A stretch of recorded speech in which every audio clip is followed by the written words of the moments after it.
ఆ పువ్వు మాదిరిగా మన జీవితం ఒక రోజులోనే పుష్పం వాడిపోయిన బ్రతుకు మొత్తం కలిపి కొన్ని వేల రోజులు వాడిపోతుంది.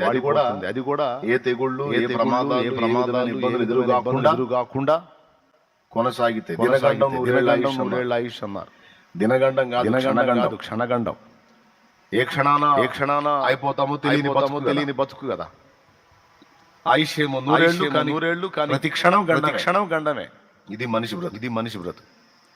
కాబట్టి భూమి మీద ఉన్నంత వరకు మనుగడ సాగించడం కష్టపడాలి, సంపాదించుకోవాలి, పోషించుకోవాలి, మంచిదే. కానీ ఇంతవరకే ఇదే లైఫ్ అని భ్రమలో బ్రతుకుతున్నారు. కానీ ఇది కేవలం మనకివ్వబడినటువంటి పెద్ద జీవితంలో మనకివ్వబడిన జీవితంలో చాలా చిన్న భాగం అనే సంగతి ప్రజలు గుర్తించట్లా. చాలా చిన్ని భాగం. 30 సంవత్సరాల ఉద్యోగాన్ని నీకు ఇవ్వడానికి ఒక 6 నెలల ట్రైనింగ్ లాగా.